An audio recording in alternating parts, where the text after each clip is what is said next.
So right now it is recording. How are you? Yeah, I'm doing fine. Yeah, I'm also Yeah. doing fine. Today I just got a brand in. We Brand just in. got we just got a new brand coming in. Yeah, Okay. so I'm really happy. Is it a difficult conversation with the brand? It's not at all. She's really nice and Mm, she support startups a lot. Yeah, okay. and she's a girl, so she really supports girls. Mm. Yeah, which is Okay, very good. so it's very nice when you bring up the girls supporting girls, or maybe to put it this way, women supporting women, because do you ever feel like there is a bias when woman enters the business world, or have you experienced it before? I think it doesn't affect much to me because I'm in beauty line, so most of Mm, the people is women, mm, and I would say there's more advantages than disadvantages because mm, when I talk to guys with my makeup on, mm. it's really easy to close deals and get help. Okay. Yeah, I think it's more to advantage. Yeah, not really a So bias. No, not really a bias, because no. the way I think about this thing is because they have this perception that a woman isn't well familiar with the business world, especially when you talk about most of the corporations.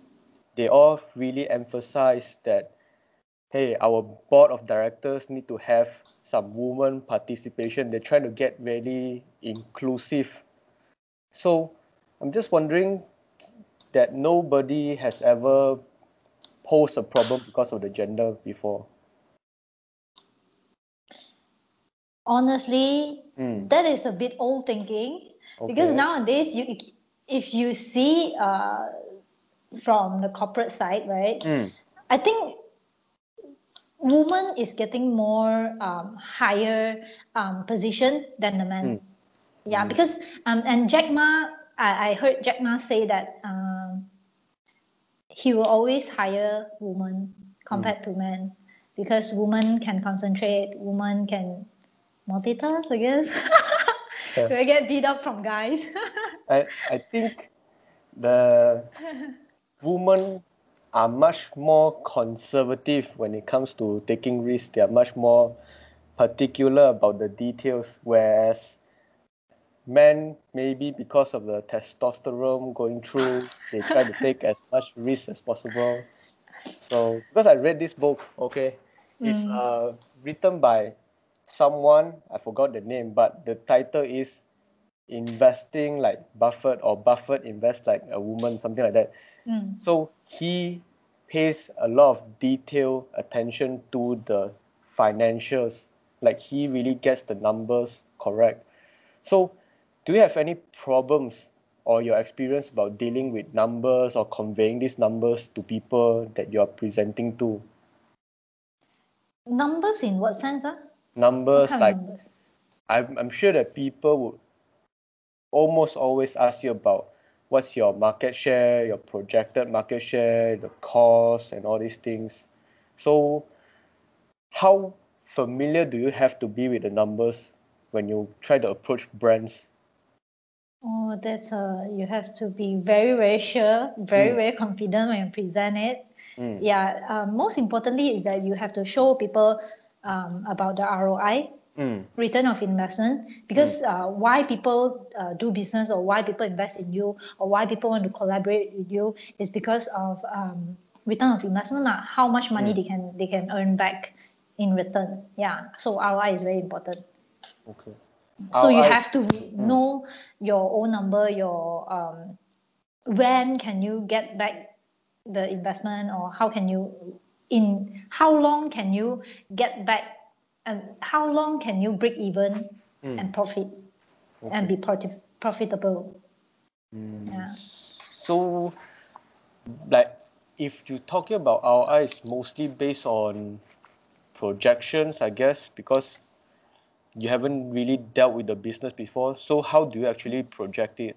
Is there like a magic number that you multiply, or maybe you take the interest rate and multiply it, something like that?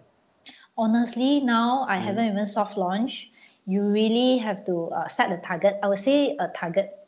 So during soft launch, we are going to target 1,000 subscribers. So Okay. whether you hit it or not, but at least you put a number there so your team knows, oh, we are going to hit 1,000. So when we hit 500, then we know what to do next to hit that another 500. Yeah. Okay. So it's more like you set the target first, Yeah. then you work your way back Yeah. in terms And of all then those calculations. maybe it's more on expectation. For example, first month during soft launch, I'm targeting 1,000 subscribers. Next month, I'm targeting another 1,000, which is so there'll be 2,000 subscribers. And on the third month, we are going to start the exponential game, which is 2,000, 3,000, 4,000 on the subsequent month. Okay. So I think Yeah. we skip through what exactly you are doing because I did a bad job in laying out the context Hey, for you should you. follow the Yes. schedule. Yeah. Follow the schedule. Okay. Yes, I'm So looking at your schedule. let's Yeah. go back to the schedule. Yeah. So most importantly, the 1,000. What do you do to get the 1,000, or what type of business you're in for the 1,000? Or means, am I supposed to talk Yeah. about Boxy Bay now? No, like what are you actually doing? Maybe Marketing it's for channel? marketing channel. Okay. So marketing channel. Mm. I have to take a look. Okay, here. So, yeah. Mm. Okay, we have one, two, three, four, five marketing channels for now. The first one is through base. We don't call our customer. We call them base. Okay. So base means a girlfriend, a sweetheart, someone that you love. Okay, so we call our customer as base. So through base, once they subscribe, they will try our products. So after they try our products, they will do reviews. So when they do reviews and tag us, that's part of a marketing channel. It's very powerful marketing channels. Okay, that's our first marketing channel. Second is digital marketing channel. Every business have to do. You won't see any business nowadays that don't have Facebook or Instagram. Okay, so we'll go through Instagram and Facebook marketing. And the third one is through events. We'll have events every month. We call it Base Circle, where we have a committee of base come here and learn from the brand stylists. So, for example, if this month we have a brand, so if they collaborate with us, we will invite them to the event to teach our base how to make up, how to do skincare and stuff like that. So the fourth one is roadshow. We are running roadshow around universities in KL. Yeah. And the last one is media. We're going through medias, magazines, articles, online, yeah, stuff like that. So that is 5 different channels. It seems like a really big task for a single person to do it. Yeah, so I have a team now. I have 3 person, Okay. three team members, including me is 4. Okay. Yeah. So, like, just to give a bit of story for you, it's like the first time I met you was at this digital marketing event, Yeah. right? So this digital marketing event talks about the funnel as well as the circular economy thing. So how I got interested and met Hayden right now is that she has a business that involves around this circular economy, which is her Boxy Bay, which is the thing that she's trying to get to 1,000 subscribers. And the one thing that really amazed me is that you have a well thought out program going on with the circular economy, right, compared to the funnel system. So how did you thought about this circular economy thing? Or is that something that you discovered throughout your entire working experience? Or is it something that like went to this event, circular economy, then suddenly just started to do it backwards and create this thing out? Mm. Yeah, so I know this system, this circular Okay. thing from a seminar. So I attended these seminars. Mm. So what they explain is that there's two types. The old type is the linear one, where Mm. people, for example, for my industry, people subscribe, Mm. people try out, and then they purchase. That's Mm. all. The end. But mine is different. So we are having a circular economy means you recycle the customers. You Mm. recycle them, then so they stay in the cycle, they stay in your business. So what we do is that we first people subscribe, and Mm. then they join Base Circle. Mm. That's where the G's are. I think join Base Circle, and then they review, and Mm. then after they review, they purchase. So the main thing is the Base Circle, Mm. because you get to learn things for just 28 ringgit per month. Yeah, you can't find it anywhere else. Okay, understand. So when they join it, do they have to like pay extra to attend the events, or do they just one shot 28, something like that? We would charge them for a base circle. The Mm. reason is that we need to filter people. So Mm. it's not, and imagine that we have 1,000 subscribers, and Okay. 1,000 subscribers is attending the seminars, the base circles. Um, it will be a very large crowd where Mm. you cannot concentrate and very low engagement. So we are trying to do base circle that is like, for example, we have a makeup tutorial or makeup classes. So Mm. we want it to be like max 30 people. So we are Mm. trying to charge them, but by providing uh, more value, give Mm. them more makeup stuff to bring back home instead of not charging anything. Yeah, we want to filter people first, and second, we want to provide more value. Yeah. Like the way I think about, like for example, I attend a lot of those free events on digital marketing or whatever thing, okay, maybe it's network section or something. They always try to justify this pricing or price to entrance as something like pay for commitment. Yeah, Like when you pay, then the person will sure commit, but if it's free, then most likely they will just forget. it's true. I How agree to that. how like explain your logic to agreeing with this? I would say people, human are very 紧感 Mm. one. When you give them free things, Mm. for example, seriously, but this one I don't think I can like tell it to the public because I got free tickets to one very famous, very premium kind of event, Mm. but I forgot about it because it's free. Yeah, that's the problem. If I buy it myself, it will worth like $1,000. Mm. I will never forget about it. But I Yeah. seriously have forget about it because it's free. Yeah, and I feel very guilty now, of course. Yeah. Like. So Mm. and then when you pay for it, right? That means you are bringing the right people, like-minded people. They Mm. really interested in that thing. They really want to come. Then they pay. If not, they won't pay for it. Even though it's like 40 ringgit stuff, a 40 Mm. ringgit entrance fees. Mm. If you pay for it, means you are really you want. And then us as if for example a speaker or a course, you want people to most of the people to sign up, I guess. Mm. Yeah, not those cheap plug people. I don't know. They Yeah. just want to come in, take a look, trying to learn something free. Yeah, right people, right crowds. I think for it depends on the way some people approach all those like curious or bypassers. Like maybe you can try to convert them, or maybe you can get them to sign up, something like that.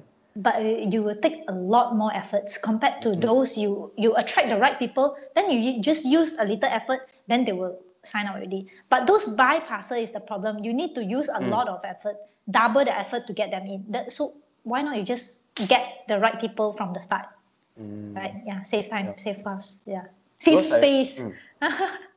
yes, safe space. Space is very Yes, important, which yes. is something that I think like for your model, I think it's really smart because you are saving space. Like, correct me if I'm wrong, but the way I understand how your business works is you basically just get the other people's stuff, put it in your box, then you ship it to them.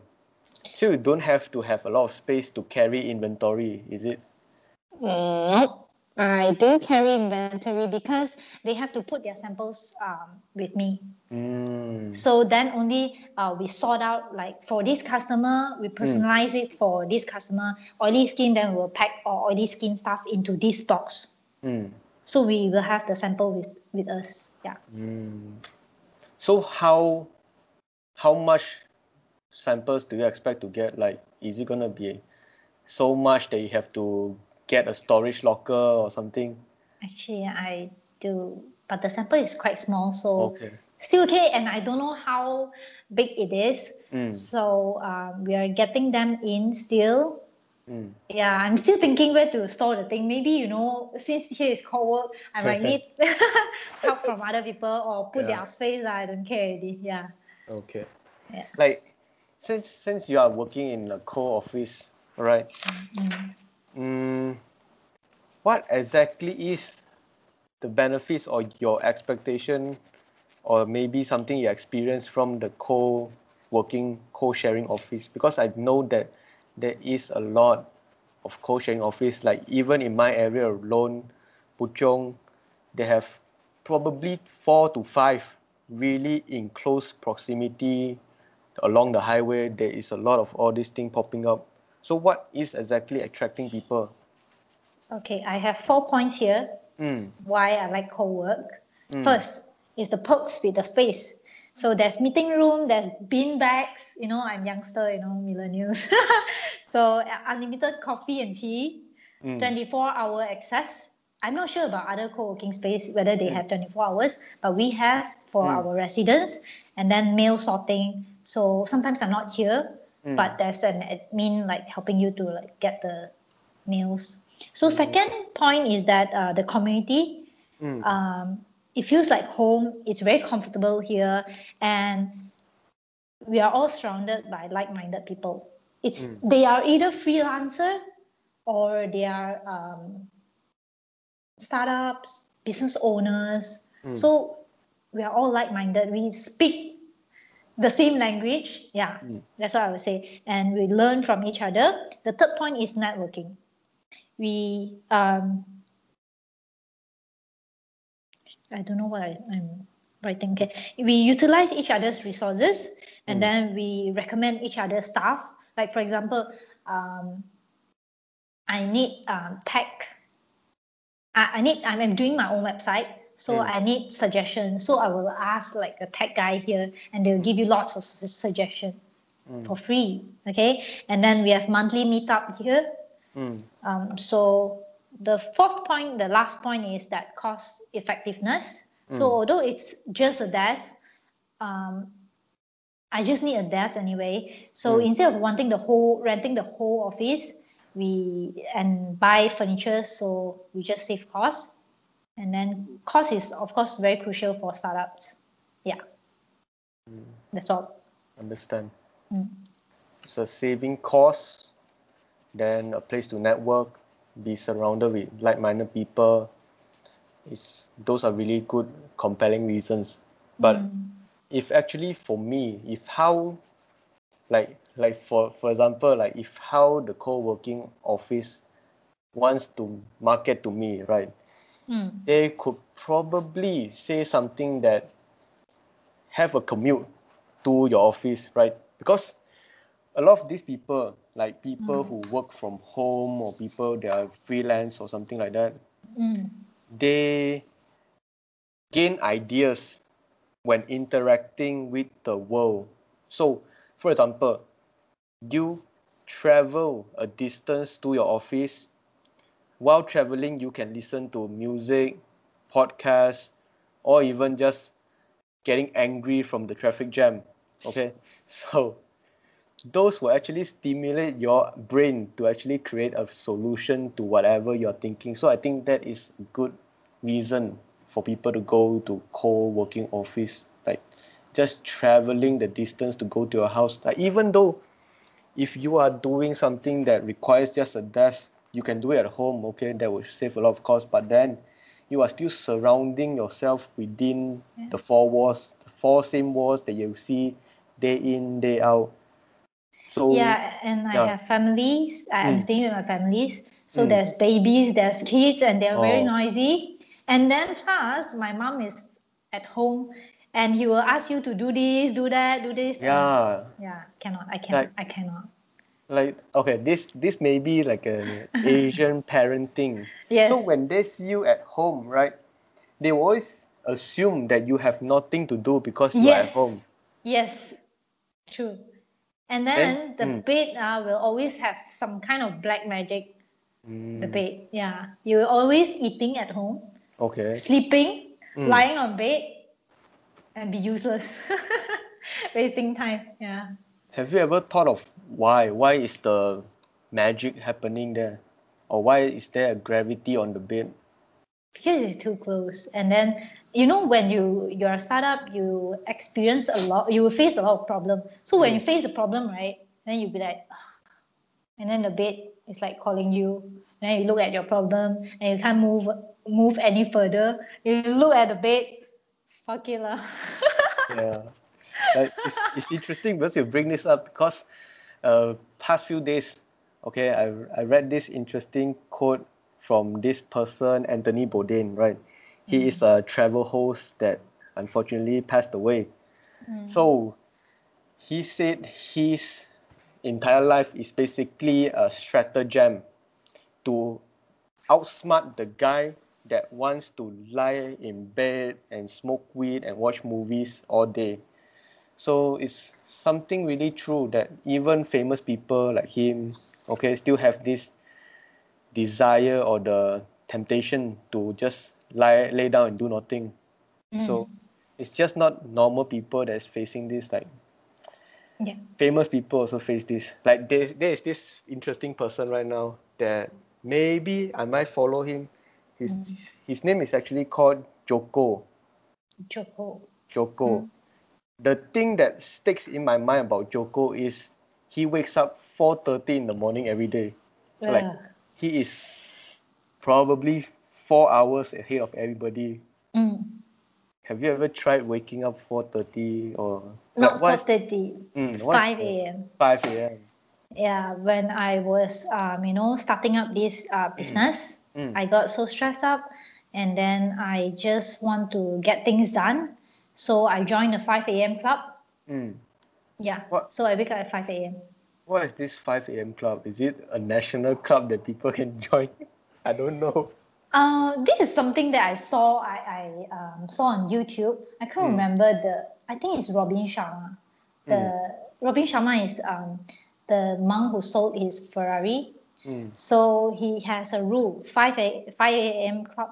I think it's a book title, his Mm. book title. So what they do is that there's a 20-20-20 rule.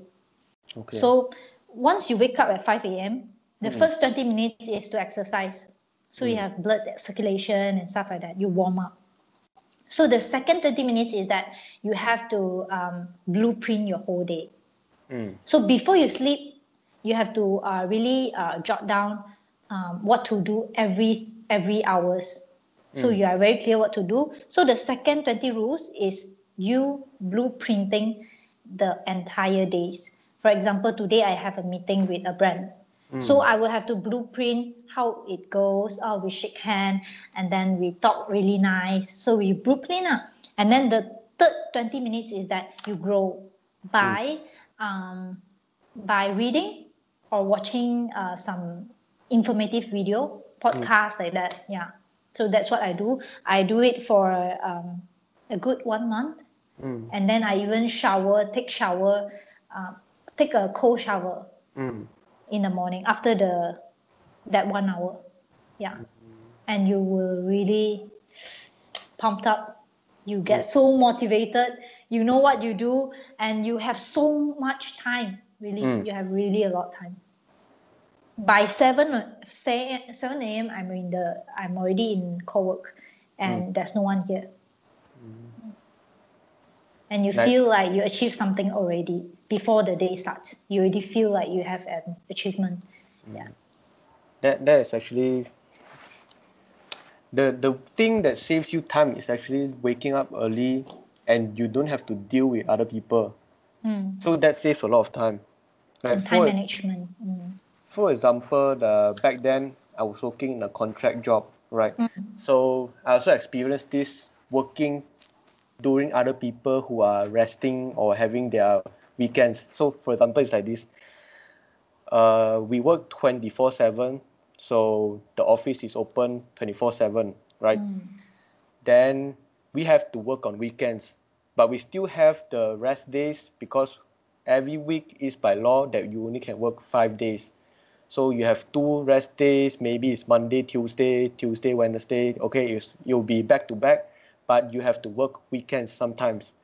So I really enjoy working weekends, especially on Sunday. All right, Sunday morning, 7 a.m. to around 11 a.m. Okay, the highway is nobody there because everybody might probably be like either at church or just party way too hard on Saturday night.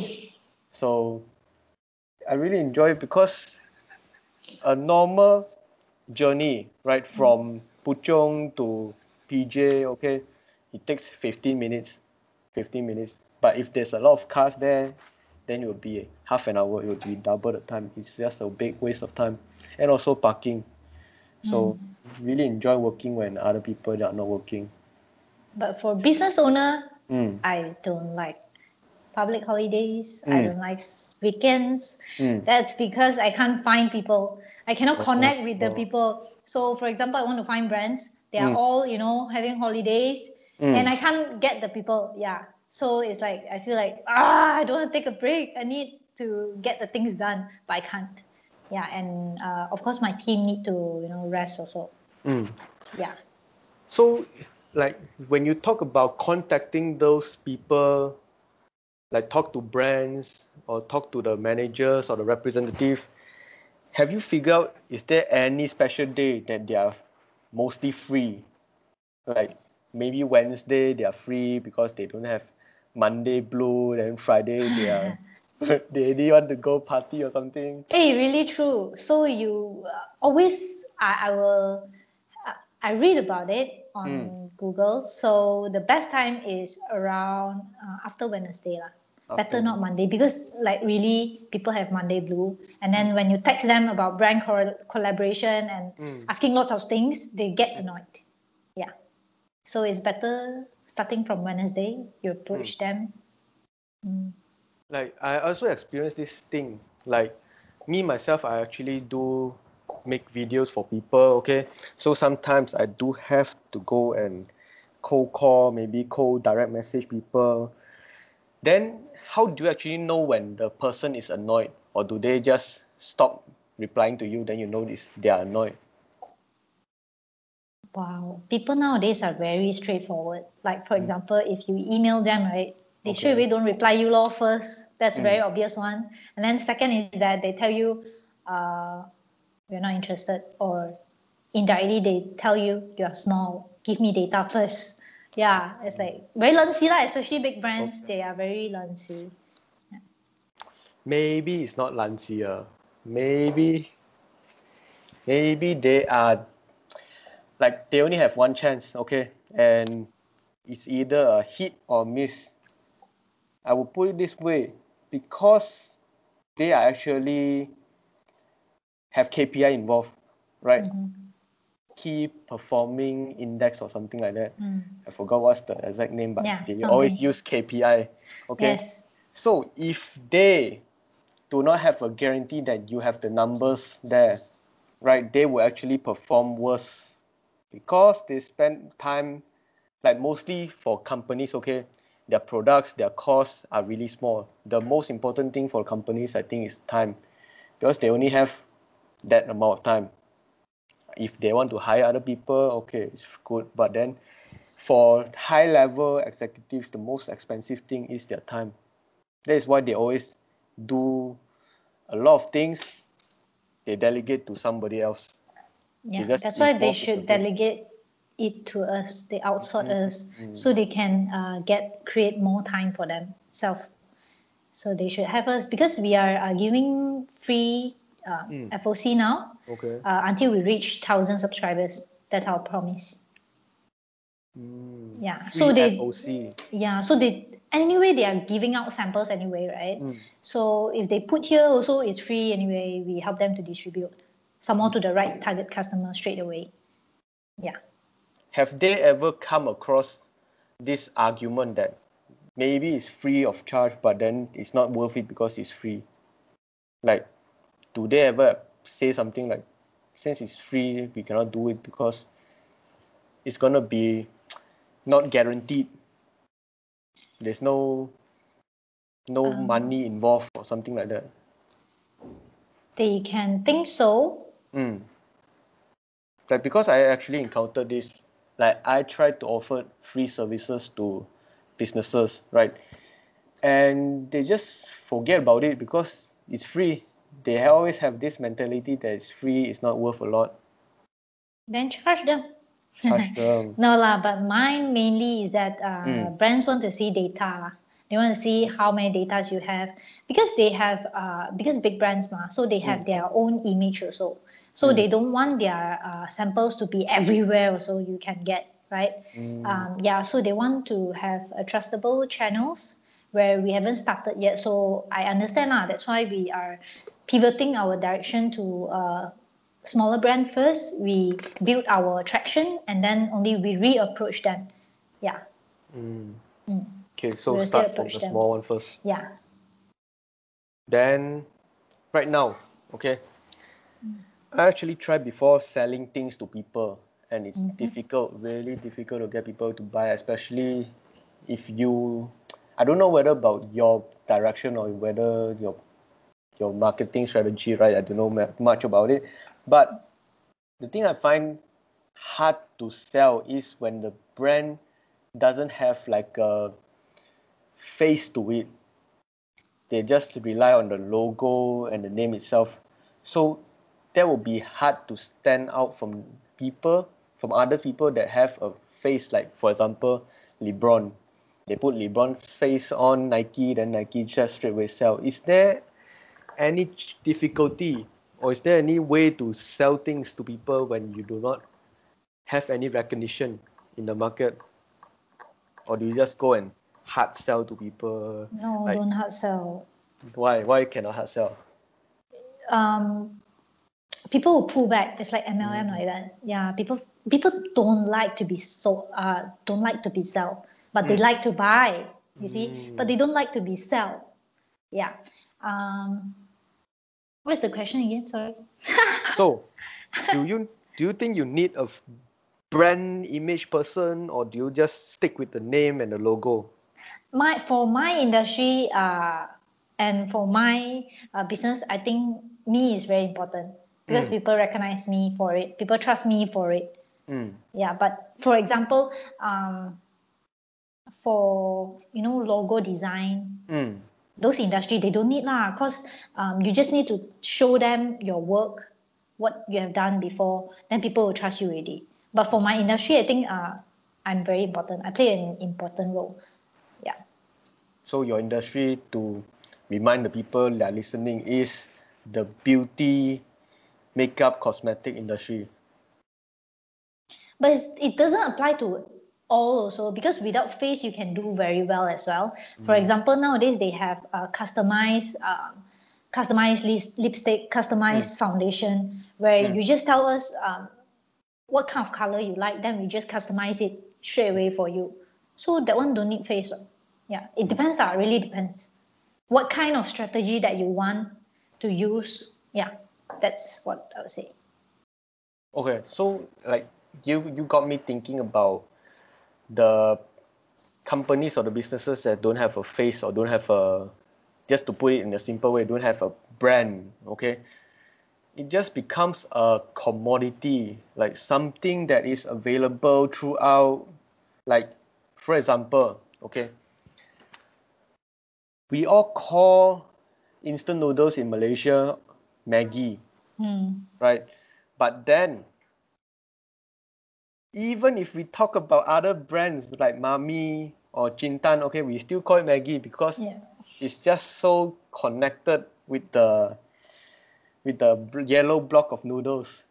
It just makes things easier, but then you make it harder for people to actually come in and compete with you because they are just using your name. So I also don't know because I just get lost in all these thoughts.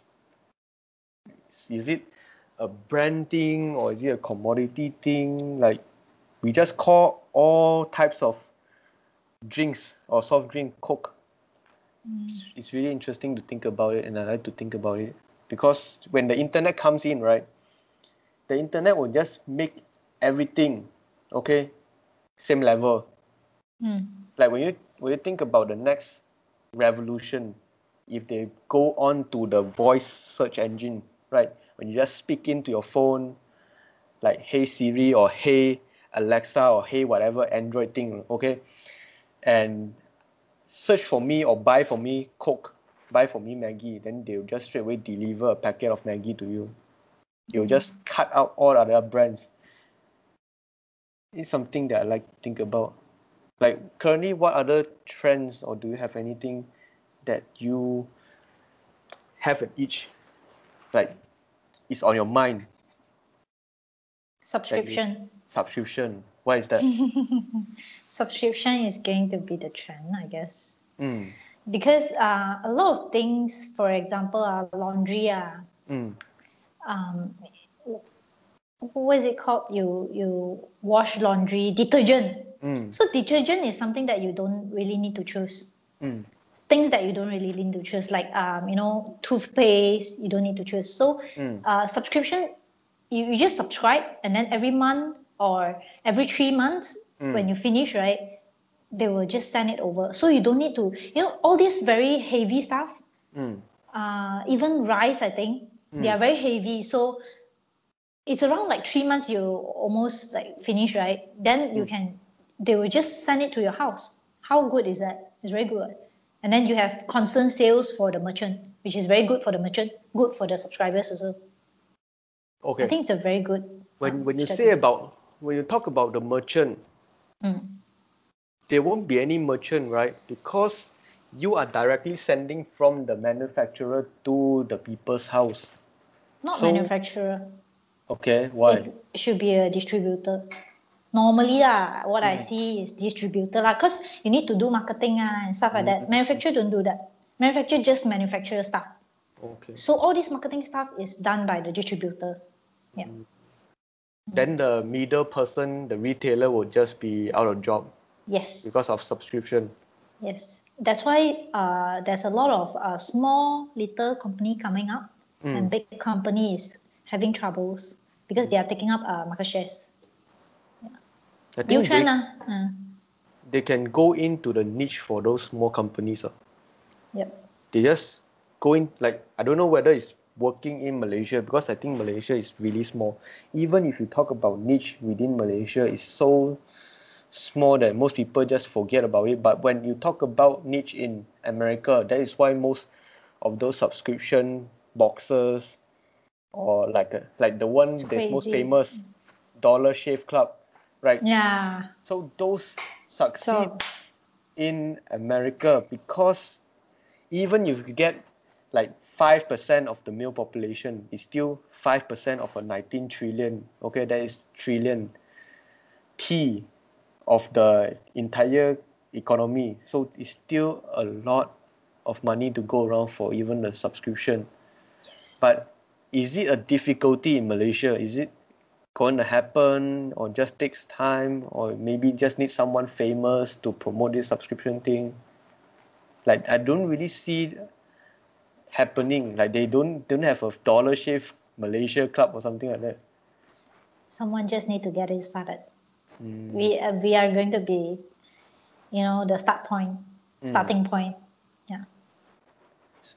Like maybe can do some really crazy viral tactic to get people to buy or Yep. get awareness.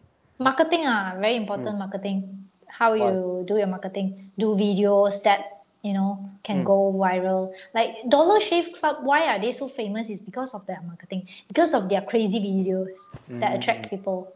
Yeah. They actually have this really nice video. I don't know if you watched it before. I remember it because it appears on the Super Bowl. This one-shot video where the owner actually did the commercial, then introduced the company, introduced his workers, then just end it with, hey, this is Dollarship Club, something like that.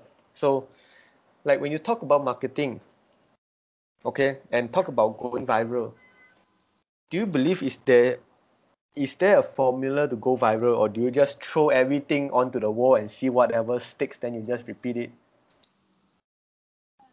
I would say viral. What do you mean by viral? Viral means Okay, viral. it, What, like, the way I think about viral is something that instantly gets like 1 million views overnight.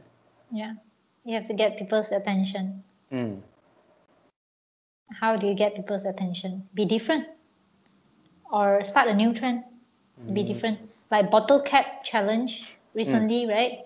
Mm. Yeah, people just start.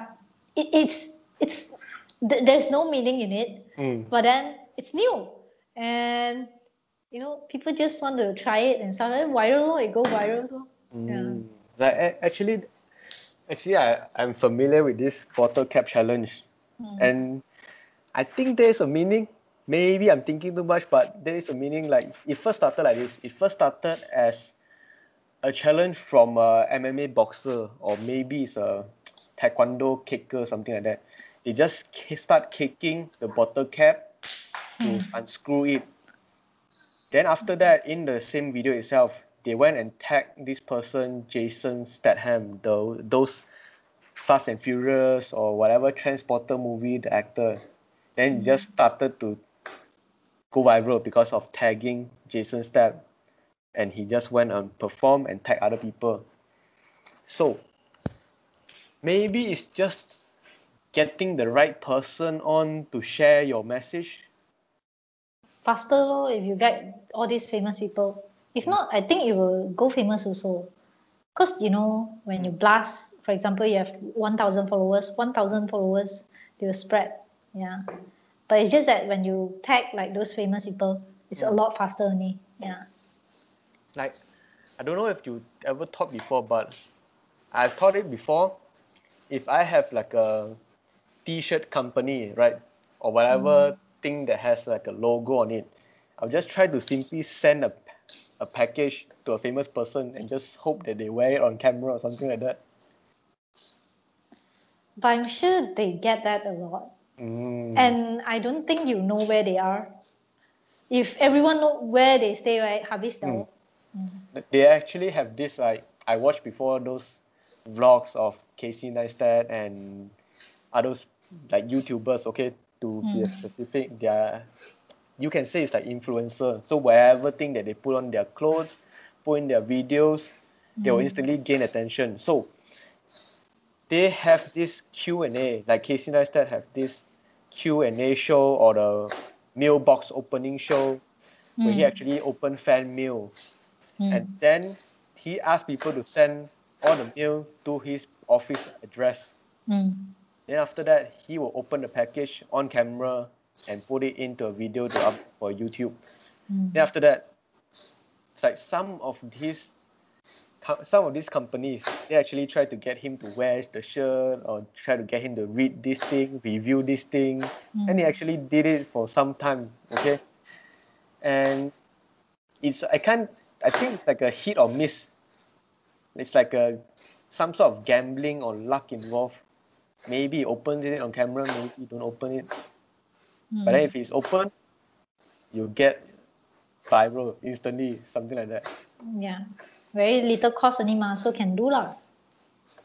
Little cost. Yeah. Because Yes. like okay, when you think about cost, right? I think about cost as the cost for you to get it, and not the cost that you lost because you try to like give it away for free. Like for example, Yeah. we go back to the t-shirt example. It's like a t-shirt probably costs about 8 ringgit, right? For the retail price, for the retailer that sells to you. But if it goes on to a shop, okay, then it will go around 28 ringgit. because they want to earn the margin for the store. So you just be losing the 8 ringgit, which is nothing when compared to your entire marketing budget, which is a big budget. Yeah. Like right now, do you have like a budget spending, or how do you budget how much you should spend on marketing? Marketing should be, I would say, 70%. 70%. Almost 60%. 60%. Sorry, Mm. 60%, and then 20% operation, Mm. and 10%, 60, 20, 60, and then 20% is for operation, and then 20% is for I can't remember, investment. investment. Yeah. Where? So this number is a formula. I heard it somewhere, but I can't remember where. I think seminars or something like that. Okay. Yeah. Like, if I actually thought before, so just trying to like share or maybe just give some thought process into how I think about this marketing cost, because it's a really big question. How much should you spend? And I thought about it this way. The person that can spend a lot of money will always be the person that knows their cost. If you know your cost and you know your profit, then you can spend the in between as much as you want, because it will not eat into your profit. So concrete example, cost of customer acquisition, right? It's a cost, because how much does it take you to acquire the customer? That is your cost to get a customer. Then how much is the customer spending, right? Are they spending a lot in a single basket, or do they just buy it once and then they never return? So when you have this, you can actually deduct it out. Then you can actually set a budget around the leftover balance, and you can spend that amount. Yep. And I think it actually makes sense, because I got this idea from two person, right? It's from those judges on Shark Tank, as well as this Instagram, like digital marketing person, Peng Jun. So both of them actually talk a lot about cost of customer acquisition as well as a customer's value. I think it's really nice, really nice. So you mentioned a lot about going to seminars and networking sessions. How do you actually network with people? Do you just go in, shake their hand, and just say, my name is this, I'm doing this? Like, how? I still don't know.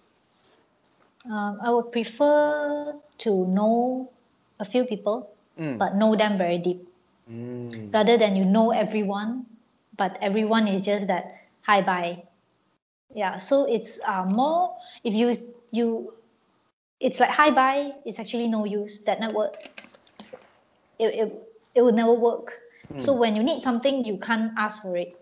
So if you know someone, you go to one networking session, and you only know one person, but very deep one. So you guys become friends, very close, and you guys can come out and have lunch again and yum cha again. And that's where the value are. Yeah, instead of knowing everyone in the room.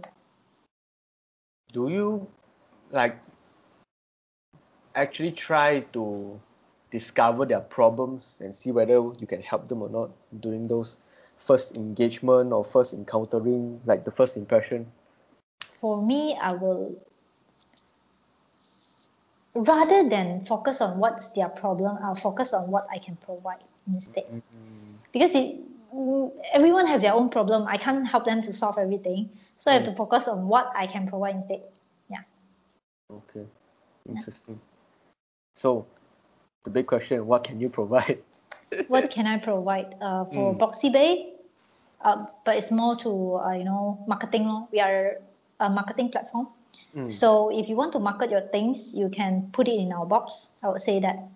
Yeah. So if you are not into beauty industry, then we can still be friends. If, for example, you can be an accountant or finance, which we can still, connect in some ways. I still need accountants. Yeah. Like, can they put a sock inside your box or something like that? For now, I want to focus more on beauty, but maybe next time. For example, socks. We will have, for example, Christmas festival. We have a special limited edition for Christmas festival. Maybe we have only 1,000 boxes. So inside we'll have Christmas socks, Christmas stuff, hats, and stuff like that. Yeah, but it's not on our classic box. We have to be very focused. Yeah. Okay, so right now you are focused on only the makeup, cosmetic, and all those beauty products. Fragrance are more to beauty Right. lines. Okay, so this is the question. When they get the sample and they really enjoy it, how do they get more of it? They can just buy from the website. From whose website? Your My website? website. Yeah, my website. So we will actually have a deal with the companies that provide you the sample. Yeah, I become their distributor. I become their resellers. Okay, understand. Then I would figure that your website will be very complicated because it has to have like a shopping cart, then a secure payment, or do you just give it to other people to do it? Or you use Every website have a card. Okay, you can buy stuff. That's why you have a website so people can shop. Okay. For now, I'm doing myself, but there's two other tech guys approaching me to be my partners and stuff like that. I'm still thinking about it. I would like to have someone to do it for me because I am not from tech background, so I take a lot of time to do one thing. Yeah. But of course, I have to see what's the offer, what's the deal with them. Yeah, I need to consider that still. But if I can run it, like, as long as people can choose, people can buy, then it's good enough already. I can just run it first, and then slowly we improve. We get the guys in and then improve it. So do you ever consider Shopify because it's like a simplest way to set up a shopping cart? Yes, we are using Shopify now. Oh, okay, using Shopify. How does that work? How How does does that work? Shopify work? So Is it's it a a very, simple drag drop type of thing? it's not drag drop. Okay, you really have to, because for example, if there's a countdown, for example, a countdown apps. So you have to put the countdown apps inside. So when you type countdown, right, there's like 100 countdown apps there. So you have to choose which one is better. And then every apps, right, some they are free, but mostly you need to pay. Yeah, so you need to compare. So all this take time. Yeah, it's a research you have to do. Every apps. And then after you put in, sometimes you need integration. Yeah, and then you have to customize that apps. For example, the timer. You have to put your own themes, right? You have to put in colors and stuff, right? All this take time. Okay. So I have two things I want to know right now. So the apps you're talking is the apps within Shopify themselves? Yeah, within Shopify where they can sync lah. You can Oh. use inside Shopify. So when you open your Shopify website, right? It's like you put product and then you sell it. So what are those apps doing is like, for example, a pop-up. So when you go inside the website, they will pop up something like, 50% discount on your first purchase. All this is apps. Yeah. Okay, understand. Then when you talk about color, do you actually have to code or do you just pick a color from the screen? Pick a color, but Pick a color. yeah, you need to, the whole look, the whole outlook have you cannot be everything same color also. So you have to be nice color. You have to, harmonize the color or something like that. It's I take a very long time. Yeah, to try and error. Do you have like a brand color for your thing? Yeah, Boxy salmon pink. salmon pink. Yes, that's our team color. Nice.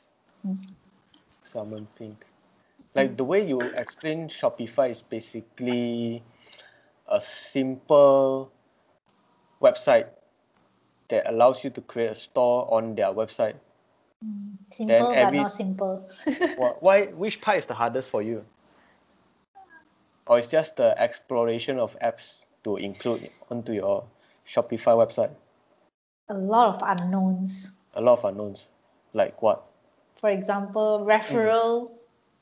You install a referral apps Okay. that gives you points, right? Like my subscribers refer someone, then they get points. So and then I install another apps, which you buy something, then you get points. But now 2 points from two apps, so they doesn't sync. So there's two kind of points now. Problem.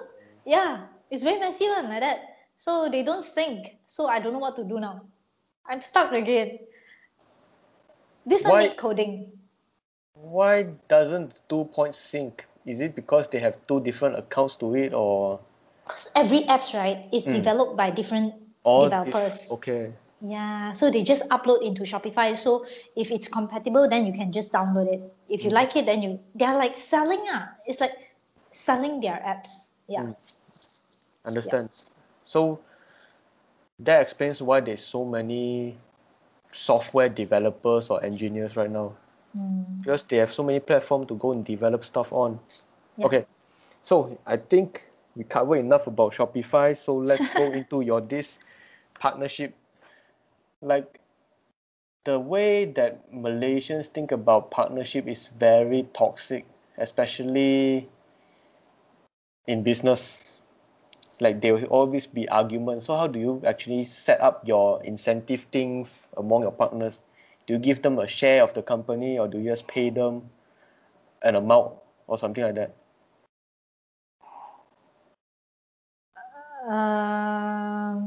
Choose your partners wisely. Talk to them. Really know them. But then sometimes no matter how well you know someone, or even your very old friends, long time friends, right? When it comes to money and work done, there's always conflict. So you guys really have to, I would say, accept each other, tolerate, yeah, and then always divide the job. If once you divide, this guy is doing marketing, then he will never ever come to operation. Yeah, you can give suggestion, but you cannot, decide. The final decision is still this guy. Yeah, very important. And then always never ever ever everyone the same shares. That is a very big trouble where everyone thinks that, oh, we have the same amount of shares, why do I have to listen to you? Why are you the final decision makers? So always have one big, one small, smaller. Yeah.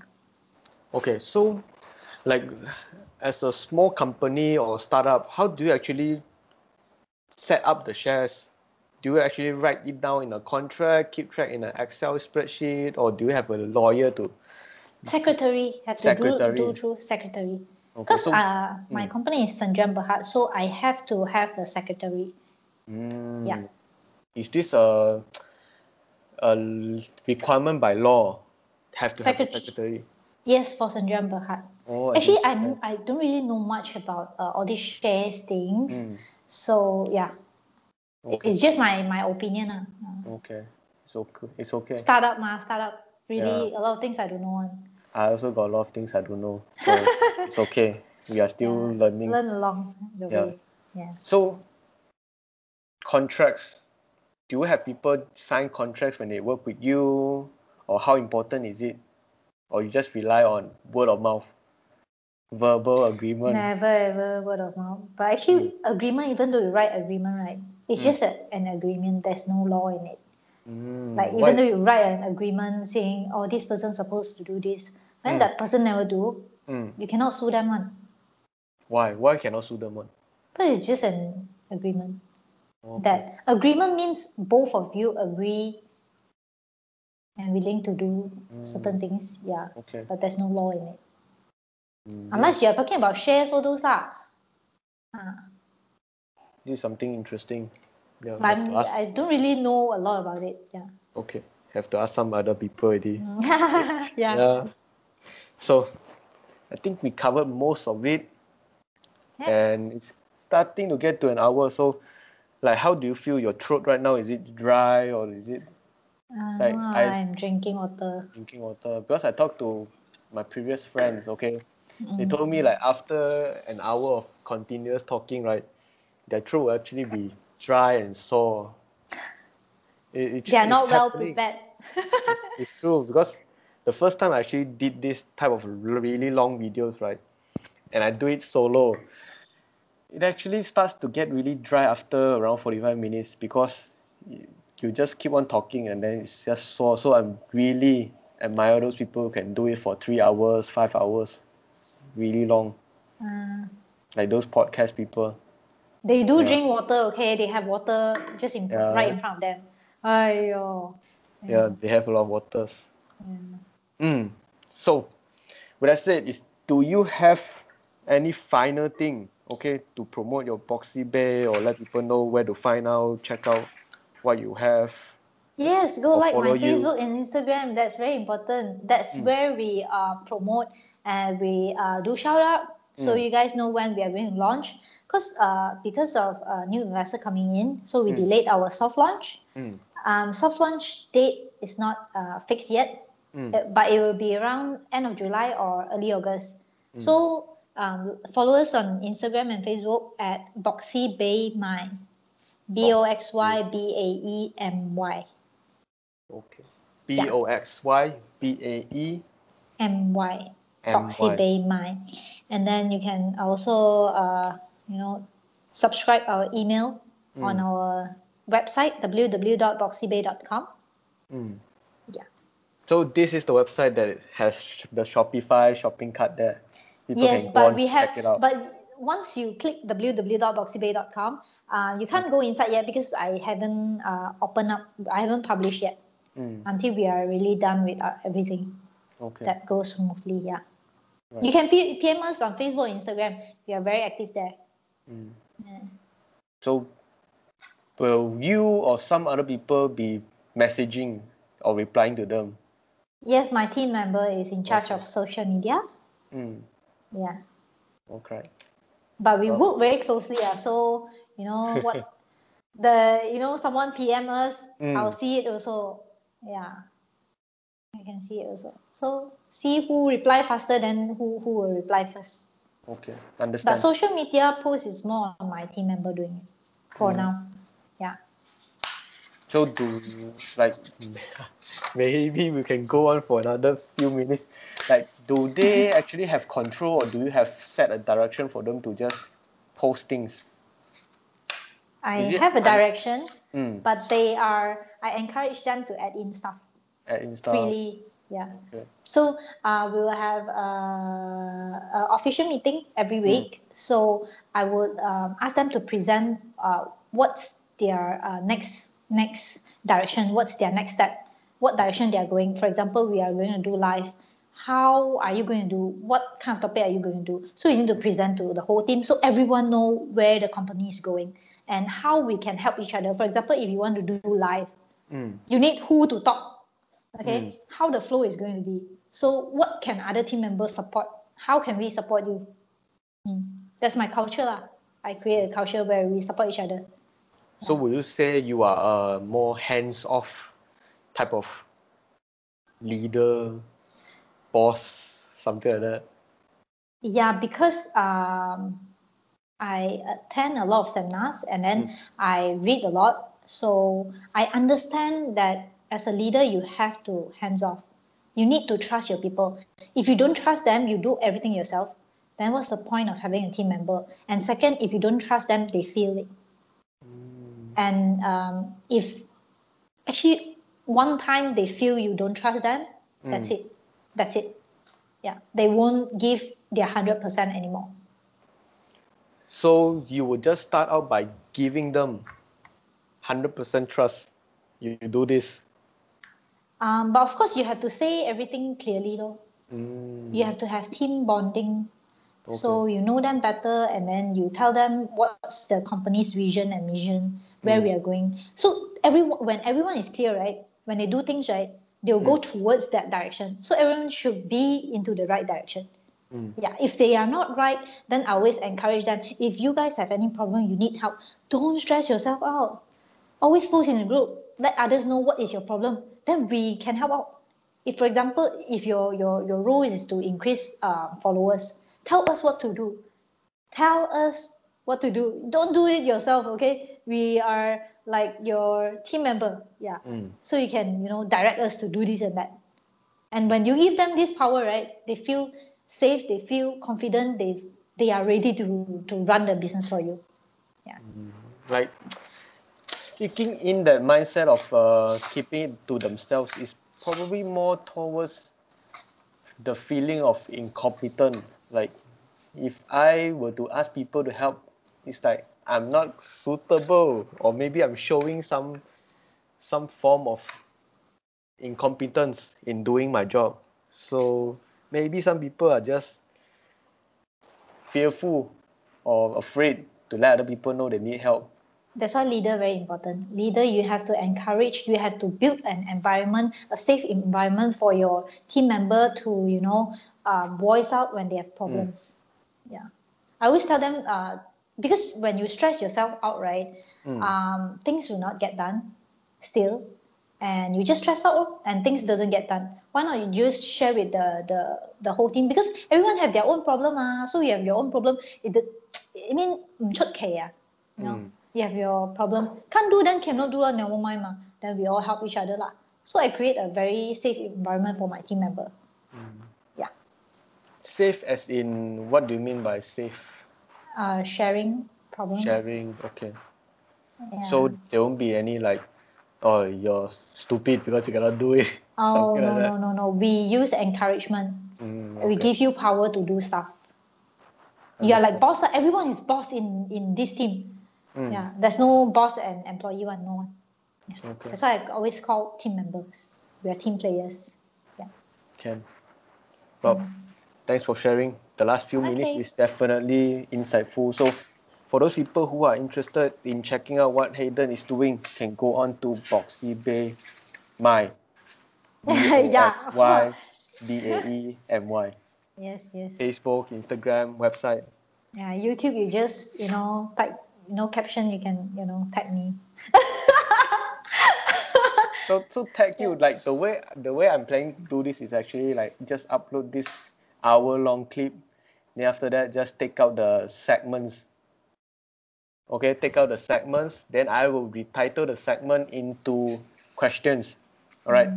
So questions like, what is Boxy Bay, or what is the state of women in business, or is there a bias of women in business, or like whatever topics I'll put in a question form. So the way I actually think about YouTube, and this is an experiment. This entire thing is an experiment, like trying to use YouTube as a search engine instead of a social media platform.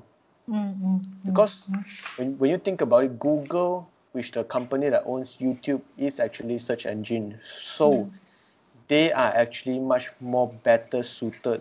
And if you think about it this way, most people just type into YouTube to search for a solution for something or to learn about something. And hopefully when people type in what is Boxy Bay, they'll see the video of you in the future. So with that said, thank you for sharing. Appreciate your time. Thank you for having me also. Okay, so we'll just stop here. Thanks. Okay.